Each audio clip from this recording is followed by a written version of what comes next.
రామ రామ రామ రామ రామ రామ రామ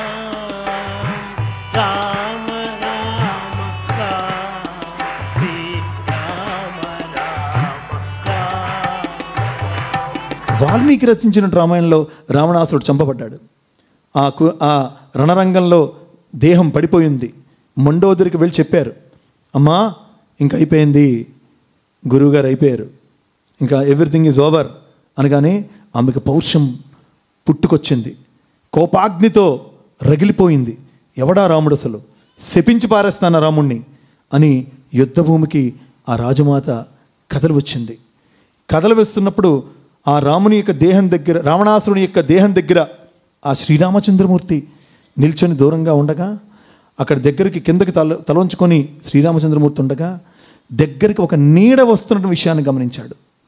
ఆ నీడను బట్టి ఆమెకి స్త్రీమూర్తి అని గమనించాడు. గమనించి ఆమె నీడ, ఆమె వెనక వైపు నుంచి సూర్యుని యొక్క కిరణాలు పడడం వల్ల ఆమె యొక్క నీడ ముందు పడుతున్నప్పుడు, ఆమె దగ్గరికి వస్తూ ఉన్నప్పుడు రాముడు నిల్చొని ఉండగా ఆమె నీడ శ్రీరామచంద్రమూర్తిని తాకబోయింది. వెంటనే 3 అడుగులు వెనక్కి వెళ్ళాడు. అప్పుడు ఆమె అన్నది, ఒక పరాయి స్త్రీ యొక్క, ఒక పరస్త్రీ యొక్క ఛాయని, అనగా నీడనే నువ్వు తాకలేనంత అద్భుతమైనటువంటి సౌశీల్యాన్ని కలిగి ఉన్నటువంటి మహాప్రభు, మీ ఇంటి ఆమెను, మీ సతీమణిని, మీ భార్యను నా భర్త తేవడంలో, మీరు వారిని చంపడంలో, వారికి ఈ దుర్గతి ప్రాప్తింపజేయడంలో ఏ విధమైనటువంటి యొక్క లోపము మీది లేదు అని ఆమె నమస్కరించి తిరిగి వెనక్కి వెళ్ళిపోయింది. అది రాముల్లో ఉండేటువంటి యొక్క అద్భుతమైన అంశం. అంటే ఇది ఈ రోజుల్లోని పిల్లలకు తెలియాలి. ఏదైనా చూసేయచ్చు, ఎలా అయినా ఉండొచ్చు, ఏ విధంగా అయినా చేసేయచ్చు అనేటువంటి దానికి మనం కొన్ని చెప్పాలి. ఇవన్నిటినీ చెప్పటానికే పరమాత్ముడు బీజ రూపంలో, బాల్య రూపంలో ఉన్నటువంటి యొక్క శైశవ దశలోనే ఉన్నటువంటి, బాల్య దశలోనే ఉన్నటువంటి పిల్లలకి వికాసం కలిగించడానికి భగవంతుడు బాల వికాస్ పెట్టాడు. కానీ ఎంతమంది దీంట్లో ఇవి ఎవరికి అక్కర్లే. ఏదైతే జీవితానికి కావాలో, ఈరోజు నరసనపేట వెళ్ళి రావడం జరిగింది. ఎక్కడైతే స్వామికి విభూతి వర్షిస్తోందో, ఎక్కడైతే స్వామికి ఆగమనంతో వారు అనేకమైన ప్రసాదములను భుజిస్తూ ఉన్నారో, ఆ స్త్రీమూర్తి కూడా ఆమె ఎవరైతే లాడి పుష్పన్న వారు కూడా బాల వికాస్ స్టూడెంట్ అట. ఆ మాట విని నాకు చాలా ఆనందం అనిపించింది. డియర్ డివోటీస్, స్వామి చెప్పే ప్రతీది కూడా, సత్యసాయి అవతారంలో చేసే ప్రతీది కూడా ఒక అద్భుతమైన అంశంగా స్వామి చేశారు. ఒక రోల్ మోడల్గా స్వామి చేశారు. భావి తరాలకు ఎన్ని శతాబ్దాలైనా సరే తగ్గిపోయినంతగా ఆదర్శాన్ని పరమాత్మను అందించాడు. కనుక మనందరం కూడా గమనించవలసింది, రాముడు జీవమైతే, సీతమ్మ వారు బ్రహ్మ చైతన్యమైతే, లక్ష్మణుడు మనస్సు. లక్ష్మణుడు గట్టి చెప్పాలి, జెంట్స్ అంతా చెప్పాలి, లక్ష్మణుడు. అయ్యో, మరి రావణాసురుడు వెళ్ళి తీసుకెళ్ళిపోయాడు అమ్మవారిని. రాముడు విలపిస్తూ ఉన్నాడు. ఎవరండి అప్పుడు? రాముడు ఆ కొండ మీద ఎక్కడో ఉన్నటువంటి యొక్క సుగ్రీవుడు కిందకు చూస్తూ, రే ఎవడో వస్తున్నాడు రా, ఆ వాలే పంపించాడేమో, ఎవరు నారబట్టకలు కట్టుకొని వస్తున్నారు, కిందకెళ్ళు, వాళ్ళు ఎవరో కనుక్కో అని ఎవరిని పంపించారు? ఆంజనేయుడు పంపించారు. Very good. ఆ ఆంజనేయుడిని చూడగానే రాముడు వృద్ధ బ్రాహ్మణ వేషంలో ఉంటే ఆంజనేయుడు చూడగానే, ఏమి ఆంజనేయ అని పలకరించారు. అక్కడ మొదలైందండి విశ్వాసం.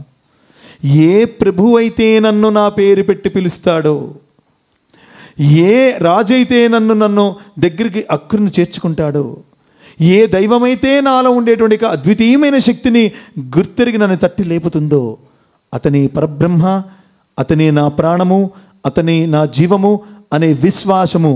రామాయణమంతా జరిగింది రాముని యొక్క ధర్మస్వరూపం అనుకుంటాం, కానీ ఇది నానానికి కనిపించేటువంటి యొక్క స్క్రీన్ మీద బొమ్మ మాత్రమే.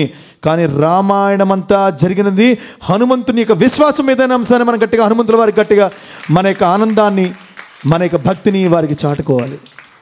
ఆ రామాయణంలో చెప్పాం కదా, ఇప్పుడు రామాయణం ఎక్కడ జరుగుతుందండి? మన లోపల జరుగుతుంది. ఎక్కడ జరుగుతుందండి? ఇప్పుడు ఆంజనేయుడు ఎవరండి? Who is this Anjaneya? ధైర్యమే.